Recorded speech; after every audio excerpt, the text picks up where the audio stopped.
to The Confessions of a Single Mother. I came into this project looking for an outlet, a safe place to talk. I've always found talking and connecting very therapeutic. I wanted to offer that to others facing similar experiences. So here it is, truth, raw, and it's explicit. We're in this together. We may have different stories and taken different paths, but we all want the same things. Love, health, and happiness. You are not alone. I'm Josie. I'm a single mother of 2 amazing girls, and these are our confessions.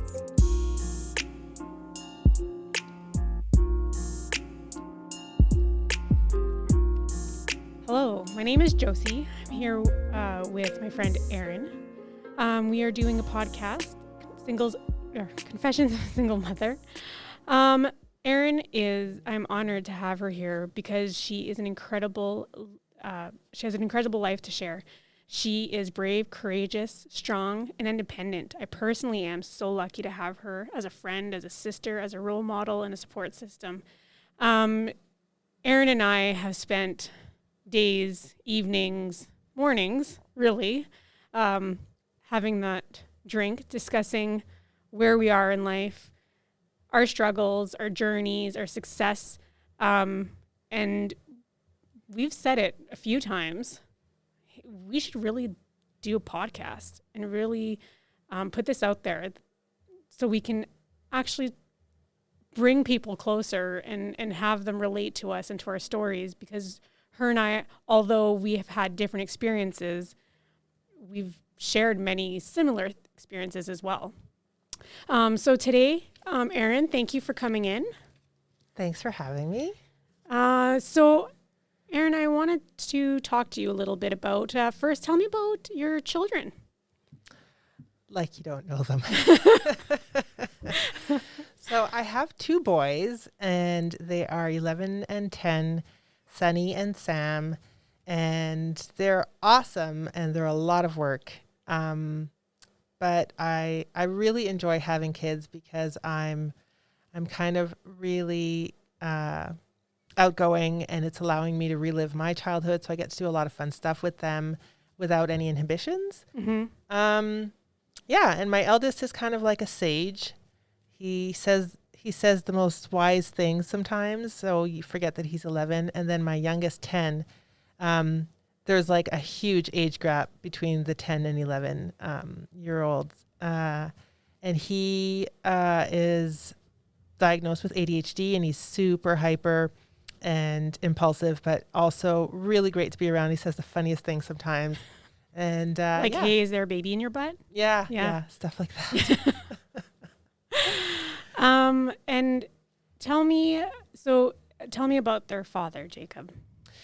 In terms of him being their father, he's more like a big brother, good family friend. He's not really a father figure to them. He does have some authority to them, but he never really developed that fatherly drive that we have as moms. Mm-hmm. And maybe that's me being really, really subjective looking at it. But I feel like I have always been on my own raising them. Mm-hmm. But we have a really good friendship, though. Aside from being ex-wife and ex-husband, he's kind of like my little brother, and I look out for him, and I feel slightly responsible for him. We've been through a lot together, and so it's kind of forged a friendship that we'll probably have. We'll probably just be friends forever, but it's really challenging when we have to consider the relationship we have as mother and father. Yeah. So I'd like to take you back first, and I want to ask you questions about your childhood. What was that like? How was the childhood with mom and dad? And yeah, for sure. So I'm the youngest of the family, and so I think my perspective is very different from my siblings. I'm really convinced that I had the best childhood, as would a lot of people say of the late 70s and early 80s. It's just a really different childhood than our kids are living today. Mm-hmm. And my parents were really awesome. My mom was kind of like a hippie, and my dad was really conservative, but we really had a great time. And it's just like basically every 80s movies that you've ever seen is kind of like the childhood I had. So like, running around in the fields and in the marshes and fishing for fish and tadpoles and building igloos with like everyone on the street and bike gangs and stuff like that. And then my parents became religious and they became, hardcore Christians. And of course, we were too young to make our own decision at the time, so we just followed suit. So approximately how old were you at this time? I was exposed to it because we did have extended family members that were in this religion. But when they became Jehovah's Witnesses, I was like 8 or 9. I remember my last Christmas and I remember my last birthday. And to be honest, it wasn't like a horrible thing for me. I really enjoyed being different. I'm really a bit outgoing, and so it was a welcomed thing for me, and I kind of embraced it for a little bit. Mm-hmm. Because I was used to being the different kid at school, so this just gave me like an edge, which in retrospect is really an askew way of looking at it. But as I aged, I definitely felt that I couldn't conform to the expectations, and it was really difficult on me. And I took to writing and drinking. So I was probably 15 and I started drinking, and I just wasn't happy. It was like living a double life and trying to meet the expectations that are put on you by the religion, but not fitting in. And so the only way I felt I could escape that was to drink and to write. Mm-hmm. But then I also became like a really hardcore member of the religion to make up for all my shortcomings and my sinning, So it was really a strange dichotomy that I lived. Mm-hmm. And I know you didn't ask this, but do you want me to just go into? Yeah, absolutely. And so I lived like that, and it did get like really hairy there for a bit, to the point where my parents put me in therapy, and I met the best therapist I've had, Beatrice. And she really gave me tools and resources to kind of grow beyond the expectations that were being placed on me. And so that was like quintessential to me becoming who I am today. Mm-hmm. Thanks, Beatrice, wherever you are today. And so I still lived kind of like a dual or a double life. I hung out with all these witnesses, but I also hung out with non-witnesses or people that didn't live according to the guidelines of the religion. Mm-hmm. So I was kind of just skirting the edge of it, and that felt more comfortable to me than being really deep into the religion. And was that accepted or known by your family that No. you were? Well, to a certain degree, because I kept getting called out. Like, we're not going to go deep into the whole religion, but there's a lot of strange practices that they do that they think is completely normal, but as an outsider, it's just like really the kind of things that would put you in therapy for years. Mm-hmm. Anyhow, so we'll just jump a couple years to when I met Jacob. And I remember meeting him on a rooftop in Montreal, and we just got along immediately. We had a lot of similar things to talk about, and we just had long philosophical rants. And how old were you at this point? I was about 22. And you were still Jehovah's Witness? Yeah. And he was as well? He was as well, yeah. So... we had these great conversations. It was the first time that I was really able to have like a real worldly conversation with someone. And I think that's why we got along so well, is because we finally had met someone with similar ideals. Mm-hmm. And so I don't know that we had like that we really fell in love like you would if you had a choice of, anyone to fall in love with, but I was really limited in that religion. So anyhow, so I met Jacob and we got along really well, and there's a whole story that goes with that, but this isn't what we're here for. So yeah, and so we dated for a bit, and then we got married, and we both drank heavily because seriously, that's the only way to cope with being in that religion. But then after a while and lots of introspective thought and research, we both decided to leave the religion. And it's kind of like the best thing I've ever done. Yeah. Aside from having kids. Okay. And so at this point, you and Jacob had left the religion, gotten married, and were you discussing on having children? What had you discussed as a future between the two of you?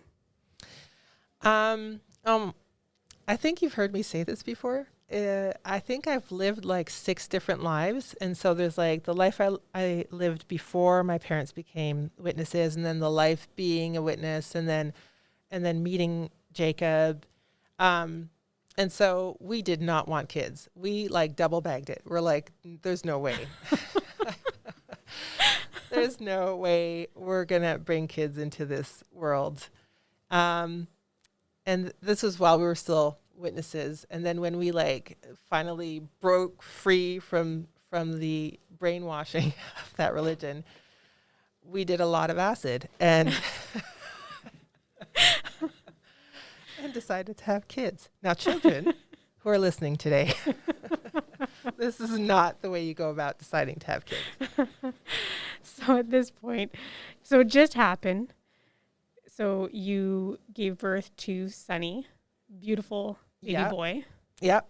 And it was, I think a lot of mothers who go through this can attest and confirm that you just like bask in this surreal dimension of love for a bit, unless you suffer from postpartum. But I didn't. I was like so in love with this kid. I wanted to melt into him. It was just so great that I thought I need this to happen again. So I immediately got pregnant again, and it was planned. So we had 2 kids that were very close in age. But anyhow, I immediately got pregnant again, and I remember doing the pregnancy test and thinking, oh my God, if I'm pregnant, I don't know what I'm going to do. I think I'm going to have to have an abortion. I'm not in love with Jacob anymore. This was the worst decision ever, because it was basically in the span of like, I don't know, a month of like, yeah, let's have a kid. And then getting pregnant and realizing, oh my God, I'm not in love with this person anymore. And I don't even think I could stand him. And then the pregnancy test came back positive, and I was devastated. And so probably for the first like 2 months, I didn't tell anyone I was pregnant, because I really Did you tell Jacob? Yes. Okay. But I really didn't think that I was going to carry him to term. I thought like, I'm going to terminate this. Have I ever told you this before?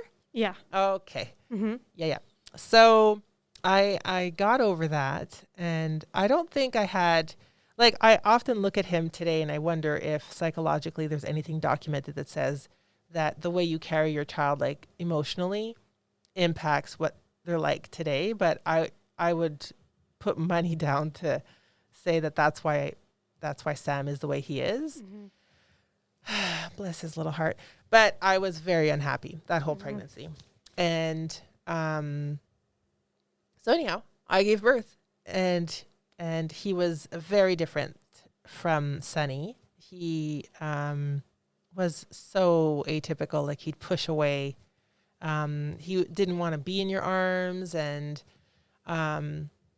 anyhow, so it was a struggle from the very beginning with, or not so much a struggle, but challenges that I really enjoyed surmounting. Extreme sarcasm. Yeah.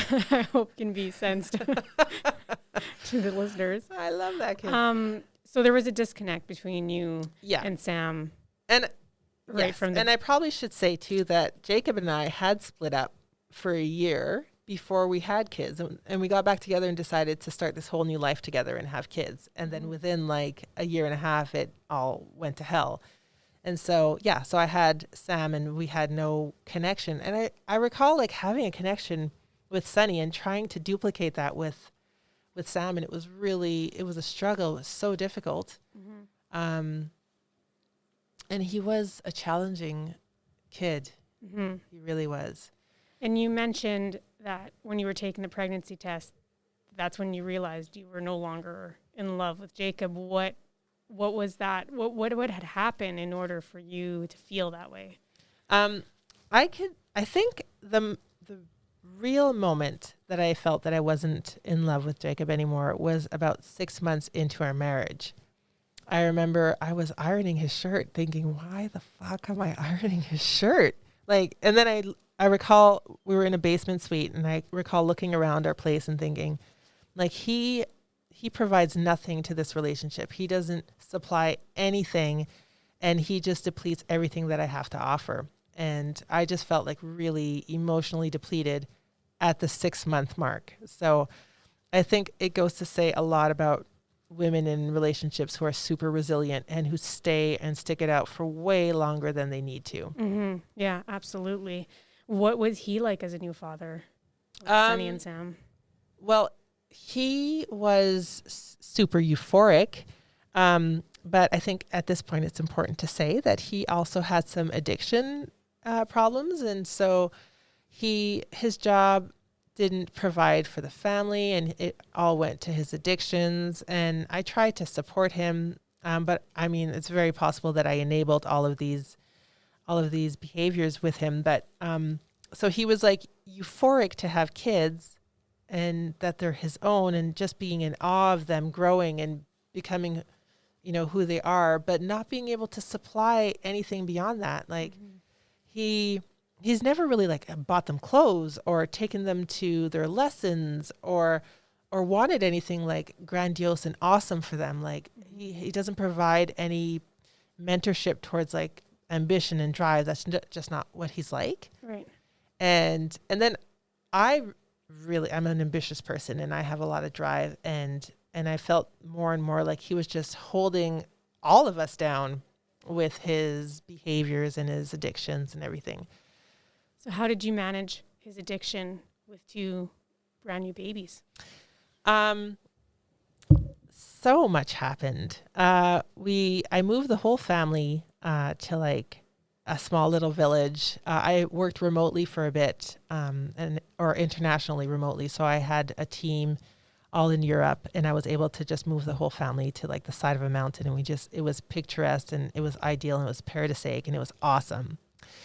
But Jacob was drunk every single day of it. And was he working at this he point? wasn't working. So it would have been ideal had he been working, but he was incapable of working in his state. So the next natural thing would be for him to care for the kids while I was working, but he couldn't even do that. He was passing out, and the kids were running like crazy and not being fed, and I'm trying to work at the same time. So I ended up putting them in daycare there, and he just did nothing all day. He just drank all day while I worked, and then I'd go pick the kids up and come home and feed them and everything. And I just realized more and more that gap between us was getting wider, and we had no similar interests anymore.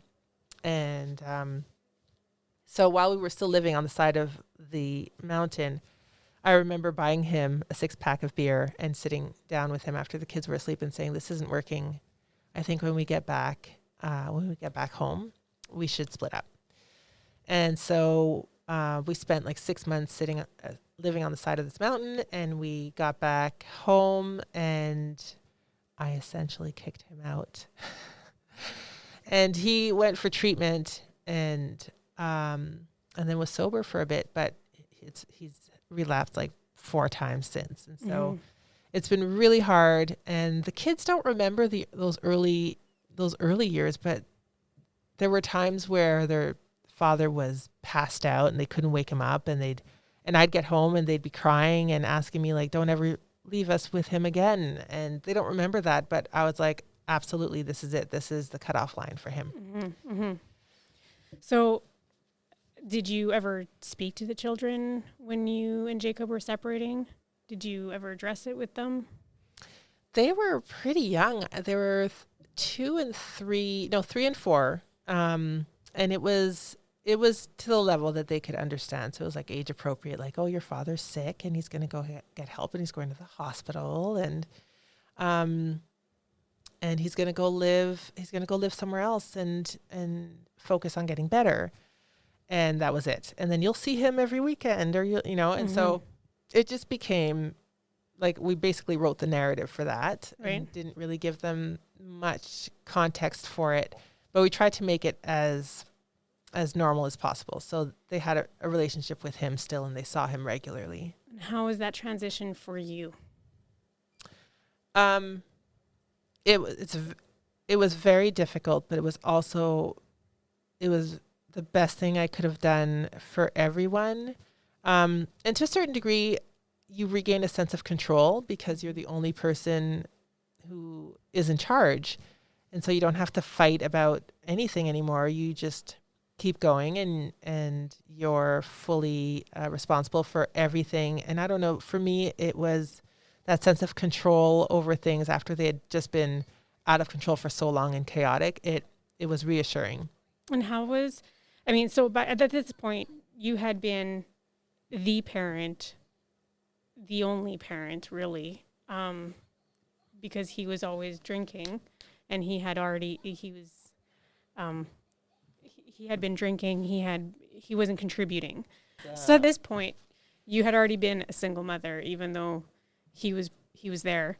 You had already done. You were responsible for these two kids. You were the only one providing. You were the only one working, and you had thrown Jacob out.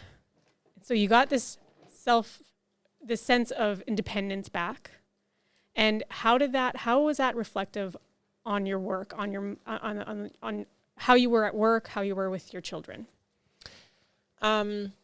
I really strive on a routine, so I felt like I was regaining control of that routine, and for me, it really felt good, and it worked out. And I think a lot of women will feel this way as well, that you regain a sense of control after everything has been so chaotic for so long. And so I felt that I was now fully responsible, and it felt so much better than the situation I was in before. And I felt like we could thrive again. And so I was in charge of the kids, and then we just got on a routine. So we get up in the morning, get to daycare, I go to work, I pick them up, I feed them, we play, and it felt natural, and it felt good, and it felt secure. Mm-hmm. So you had it's really hard. It is really hard. And you had mentioned that Sam had ADD, ADHD, and you dealt with that entirely by yourself. At this point, I'm aware that you didn't have close family nearby. Yeah. You had supportive friends. However, this is something that you had to deal with as a mother by yourself. How was that? I rarely feel sorry for myself. And so I can't say that, I don't want to say that it was really difficult, but obviously it was. And I don't want to say that it all came down to money, but it really does to a certain degree. It was a lot of money to get him diagnosed, and it was a lot of money to consult and have someone follow him. But you really want the best for your kid. But their father didn't contribute at all to that. And the only thing he contributed was, being difficult with, I want to medicate him. These are the different things that we want to do, and these are the different therapies. And there was a lot of resistance from their father. Mm-hmm. So that was difficult. And also, although I allow him to have some say in how we raise them, even though he's like very much a secondary figure in their lives, mm-hmm. I still make those final decisions. And so I felt like I could care for them better that way, but he offered no support, and I don't get child support mm-hmm. From him either. And finally, I just told him I don't ever want to wait for child support. So he's been written off for that as well. So I'm 100% responsible for these kids, their health, and psychologically, emotionally, their education, and just their feeding them and everything. So it's a lot, but it's also a sense of security to know that I'm fully in charge of that. Mm-hmm. And in that, because you're entirely responsible for them, is there fear that follows with that? Is there resentment? Is there... Yes and no. So I did harbor some resentment, or sometimes it comes and goes. When I feel like I wish I could offer them something more, and the only limitation is the fact that their father doesn't help me. And I really, really sometimes was stretched so thin because I wanted to offer them everything that I feel that they should have. And so that's always been really difficult. And then also, you could attest to this as well as most mothers, is having to deal with the relationship they have with their father, and then anytime they spend time with him and they come back, and then you have to rebuild anything that's been like broken. And so that's always a bit of a challenge, and especially with a father who has addictions and who has some really interesting personality issues or personality disorders. And now my kids, as they get older, they question a lot of this. And so I think that's becoming the new challenge, is trying to, without completely destroying the relationship they have with their father, is trying to give them the tools for them to understand the limitations that their father has, so that they don't have to. I'm trying to say this really nicely, but basically, so that they don't have to adhere to anything that their father says. Right. Was there any time when you were with Sunny and Sam by yourself where you felt like you had failed, or like a bad mom? Oh my God, like this morning, yesterday evening, on Friday, like every fucking day. Yes. Yep. Absolutely. Yes. I don't even know how to expound on that. Like every day I feel like I'm failing them. And it's not like I'm laughing behind my mask. Because you feel you failed them, like, oh, we're having grilled cheese. Oh my God, I failed them. Oh, you have no more underwear. Oh my God, I failed them. But it's also a lot more serious than that. In certain ways, you feel like, you look at intact families, and in that way, sometimes feel like I failed them because they are missing out on a wonderful relationship with like a father who throws a baseball at them and who takes them out and stuff. Yeah. Yeah. And how has that been on you? How has that been as a single mom, feeling that?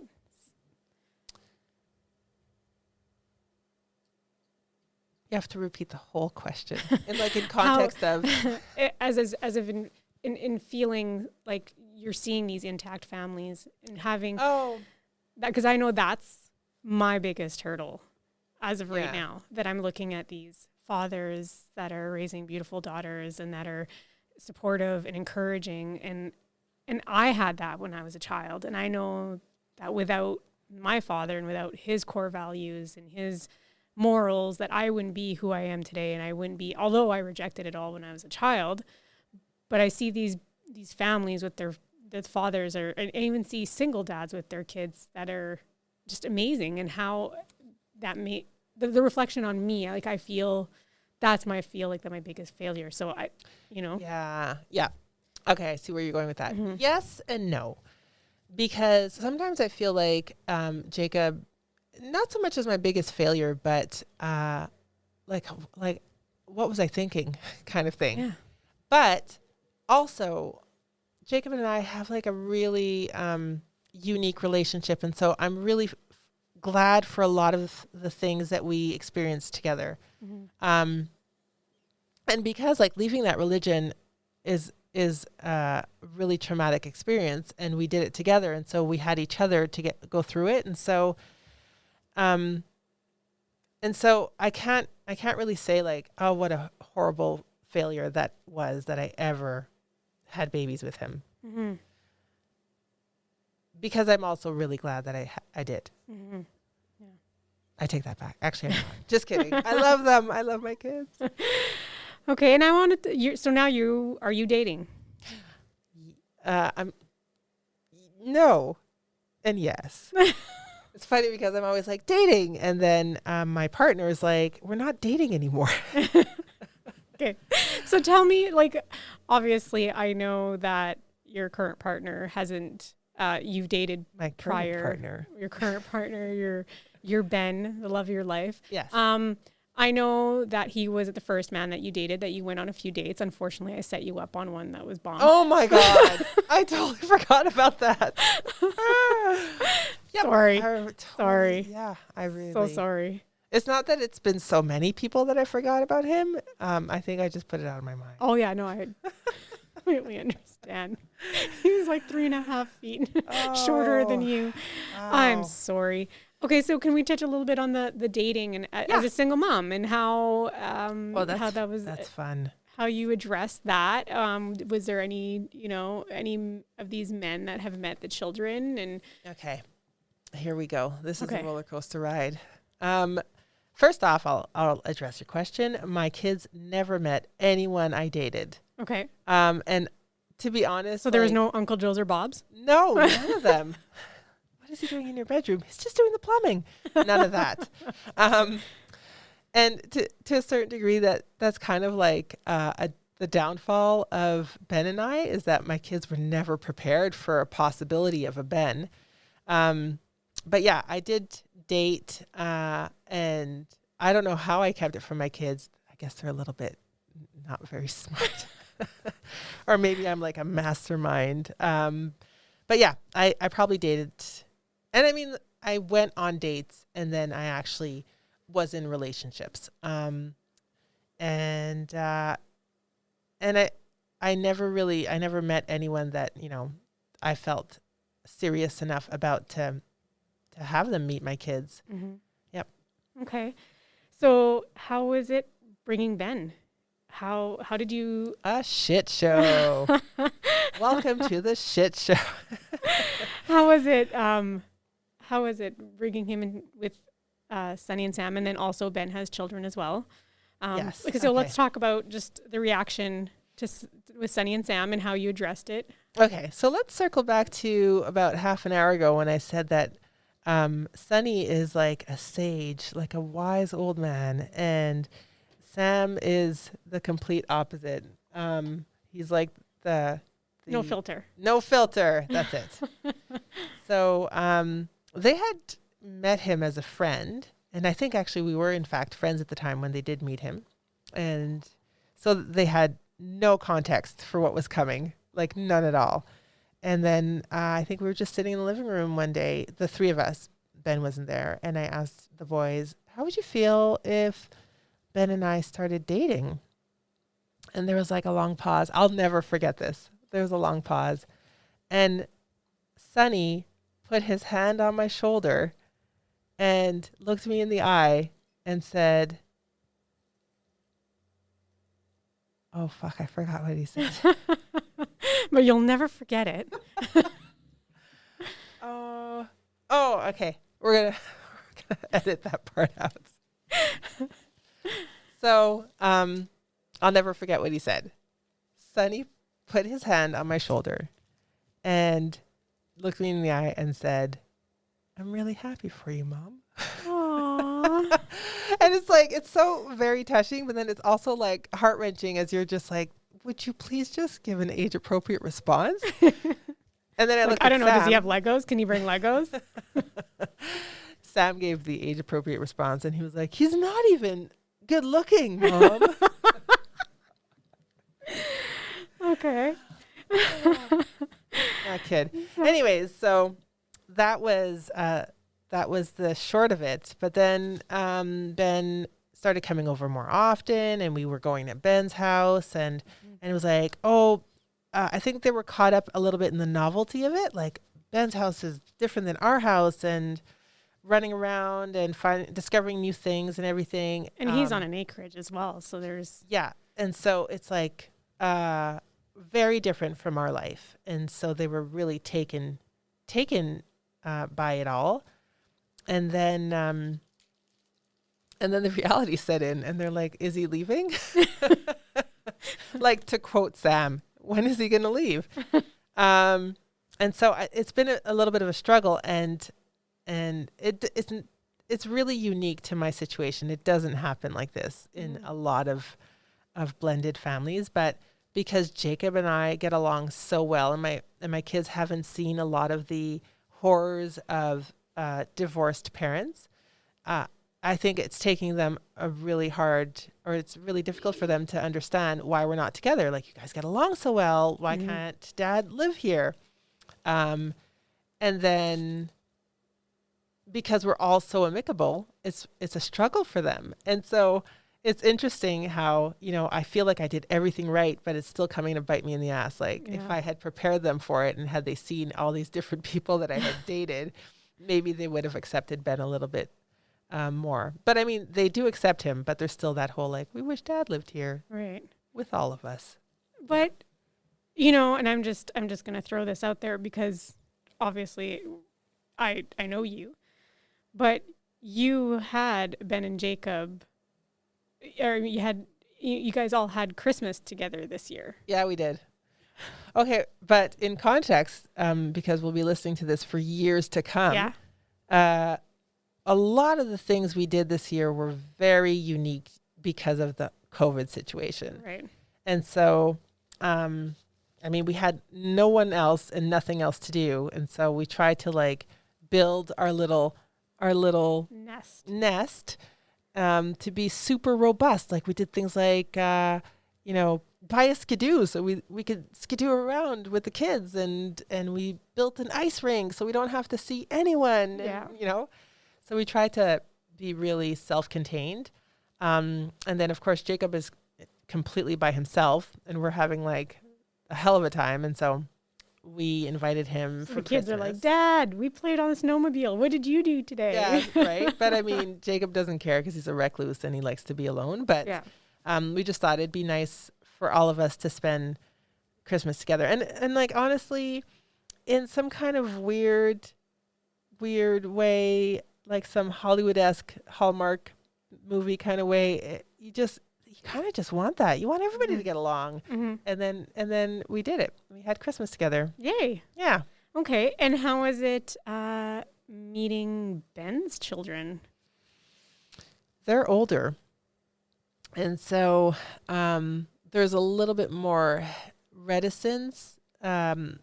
His youngest is 15, and kind of it's very, as you know, that whole side of the situation brings its own set of challenges. No one ever knew that they were separated, that Ben was separated from his wife. Like, they hadn't been together for 10 years, but they hid it by omission kind of thing with everyone. And so it was... So friends, family, children assumed they were still together, but like living apart. Living apart. And not sleeping in the same room. And right.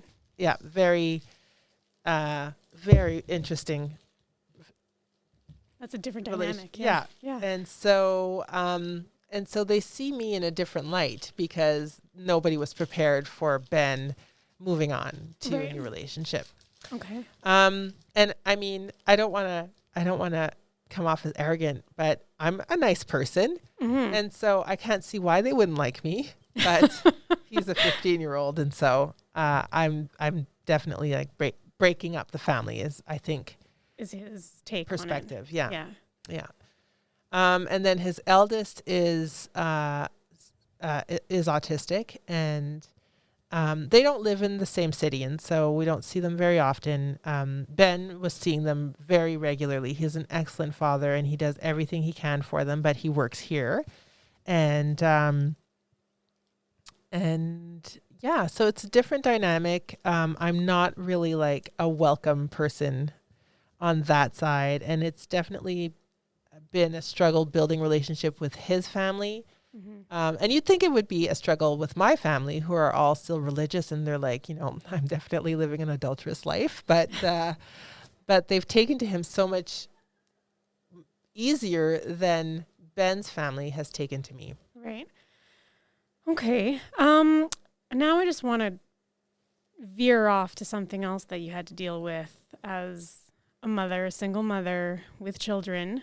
That was very emotional for me, so I can't even imagine how it was for you. But you are a cancer survivor. I am. Yep. So Can we talk about that? Yeah, Comfortable? let's do that. There's Kleenex. I'm going to be the one who's going to need them. I did all my crying the day that I was diagnosed with it, so I'm good now. But yeah, I like the really short stories of like being diagnosed was that I had a lump. I had implants. First off, I got implants on my 30th birthday as part of like leaving the religion and everything. Mm-hmm. Very mature.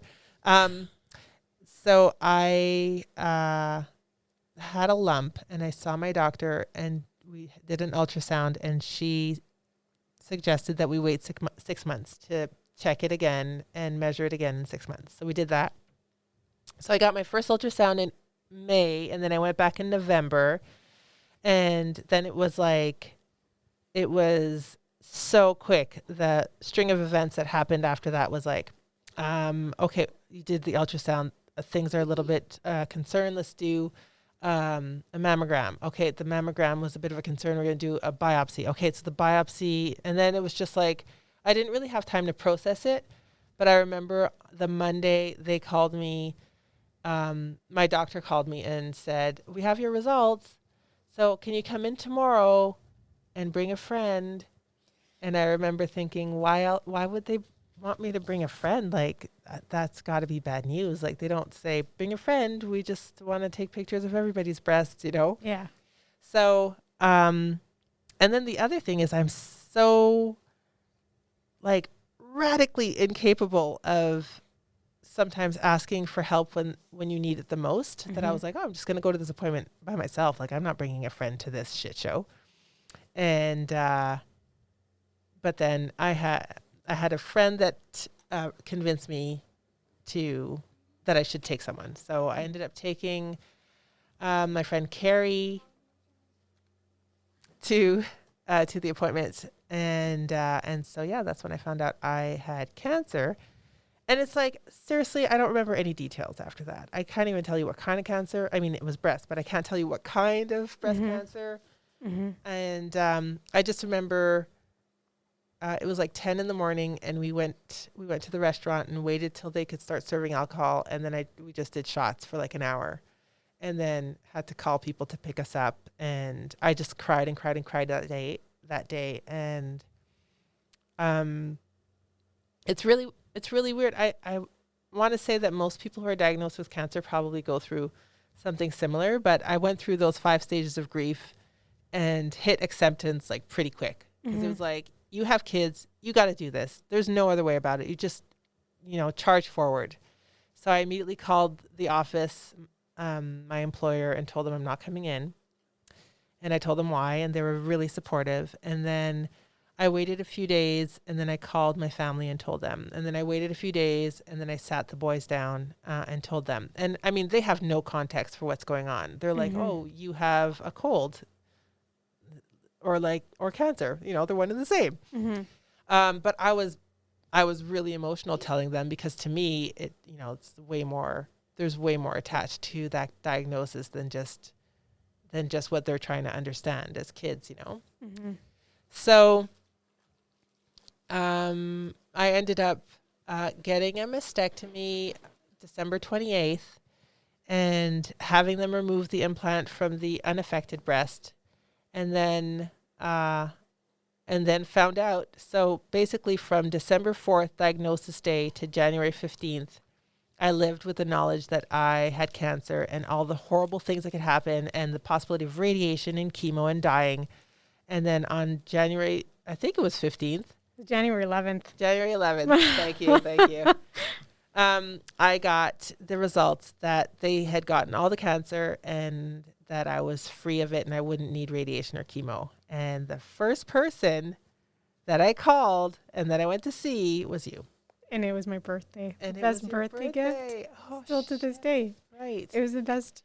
To this day, I am so thankful. And I will always remember that you came in and I'm cancer free. Where's your vodka?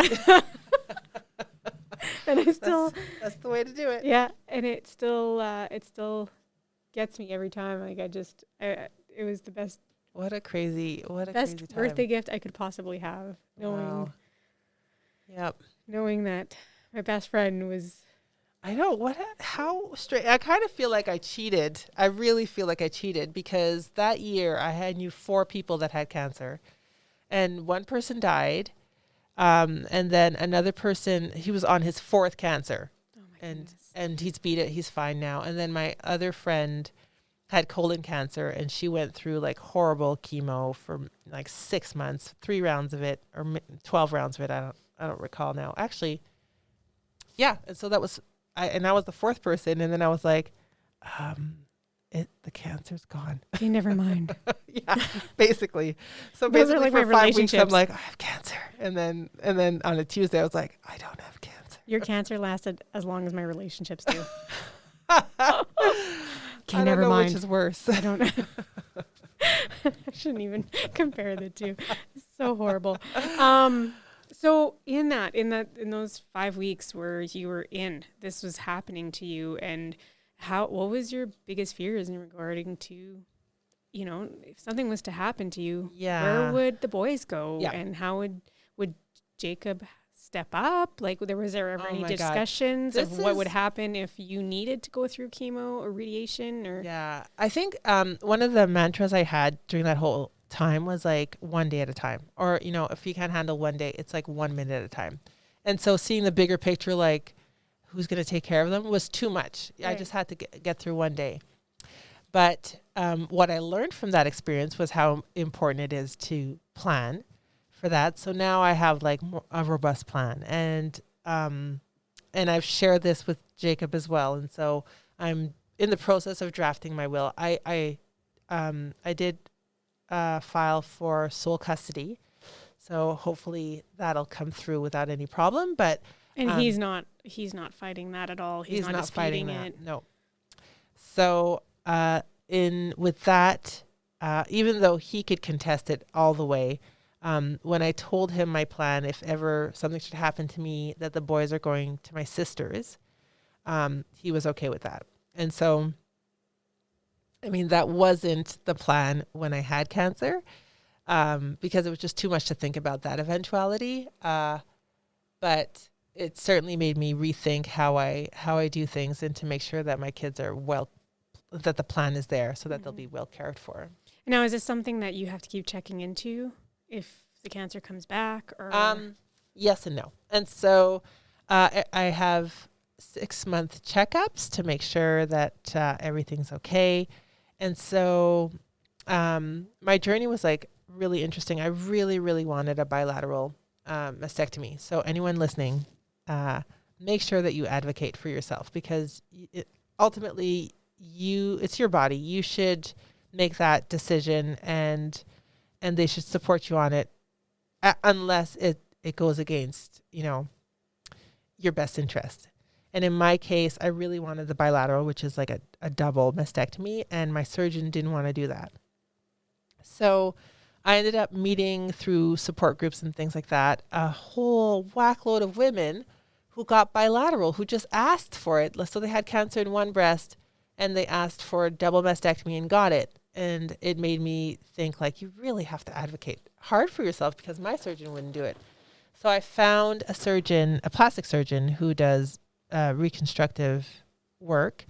And she said, absolutely, we can do the mastectomy, and we can rebuild your breast. And I really didn't care about the rebuild part. I really just wanted the mastectomy on the healthy breast. Mm-hmm.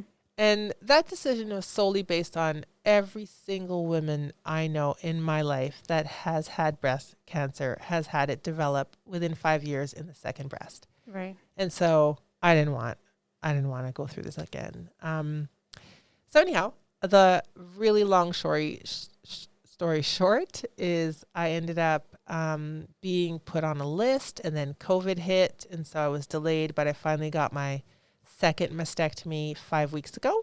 Mm-hmm. And they've started the reconstructive surgery, and I'll probably have implants by the end of March, and I'll hopefully close this chapter off in time for April Fool's. Yeah. And then and then at this point you don't have to keep going for checkups or anything. Well, or? it could still develop in your nodes, so like under your armpits, but Mm-hmm. And do you have a higher chance of that because you've had breast cancer? no, in fact, they couldn't explain why I got cancer, because I'm a healthy person and I'm young. But those were all the things that actually worked to my advantage as well. So it was caught early and it hadn't grown, and they were able to catch it all probably because of my lifestyle. So fingers crossed we don't have to do this again until I'm in my 90s. Yeah. Yeah. If we make it Yeah, to our 90s. that's the plan. Yeah. Okay, so now I kind of want to talk about where you're heading. So now you've got a great career. Yeah. Your children are smart, funny. They're growing up to be young, beautiful men. We're there, yeah. Yeah, and That's the long-term plan. Sunny. So I have 2 girls, and Sunny and Sam are 2 years older than each one of them. We've made a pact that they're going to get married. Yeah. So my youngest is going to get married to Sam. Yeah. Sunny has already said that the police would be over there quite often. Yeah. So that's part of our future. Yeah. And then, my eldest and Sunny Saving for bail right here. Yeah. One of them's going to have to be a lawyer. Yeah. So we don't have to. I told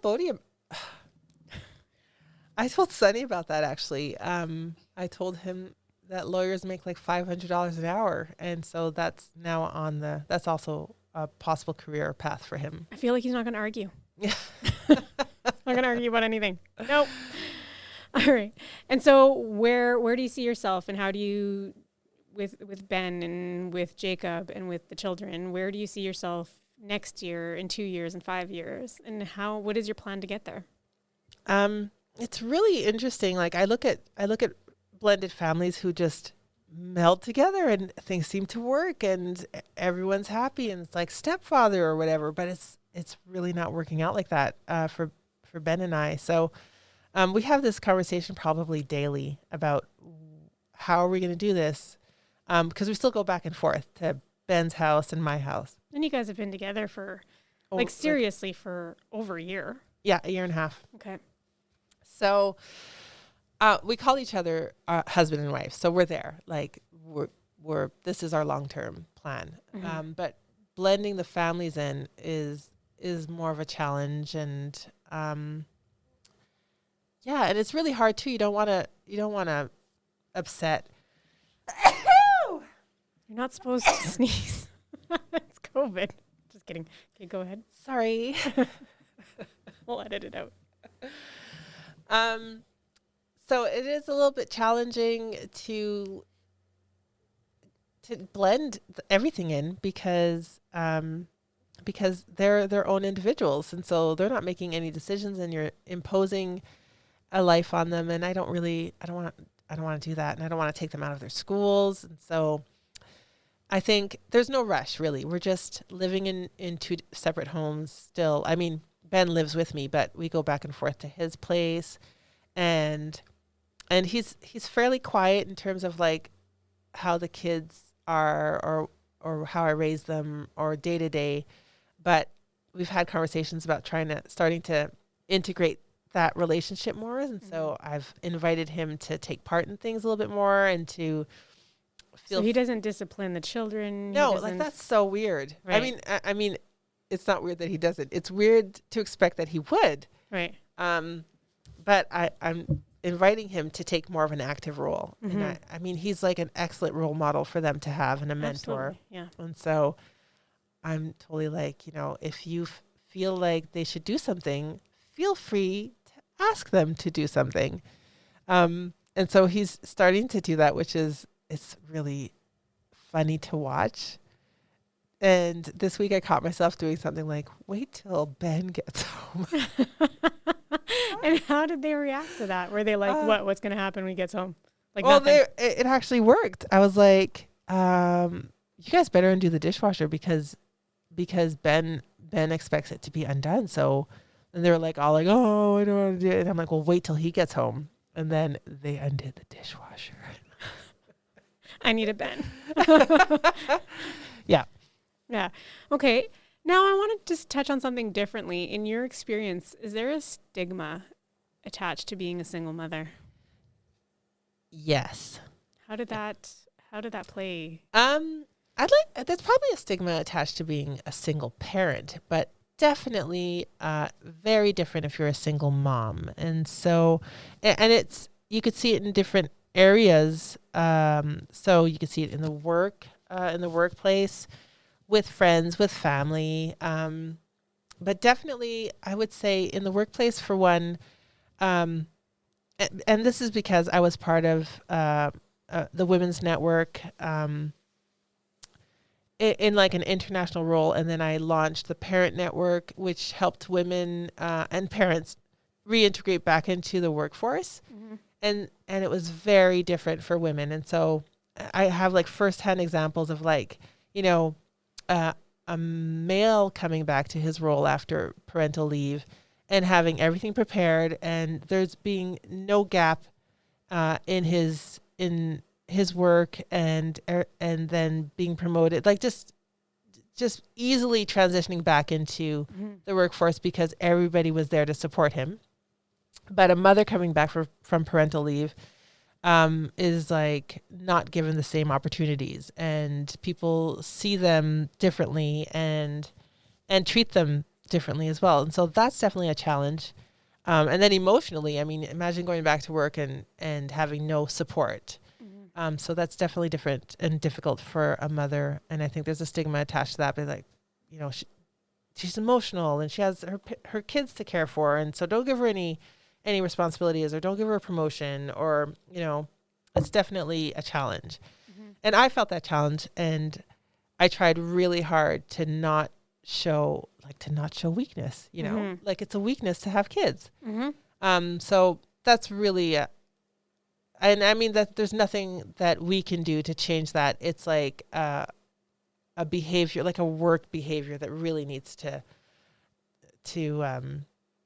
like there has to be a shift mm-hmm. For that to change. But anyhow, so there's a stigma in the workforce, but also you're just seen as like I hate to say lesser, there's got to be a better word, but you're just seen as like a weaker person because of it, Mm-hmm. And I got to say, like, we're probably stronger because of it.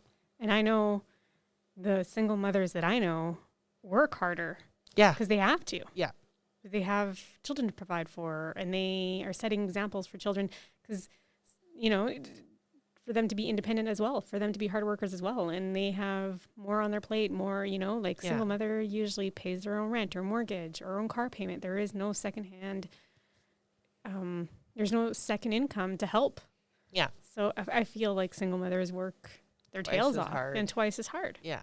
And what other stigmas did you see attached to this? What did you experience? Have I experienced a lot of stigma? Do you have any examples? I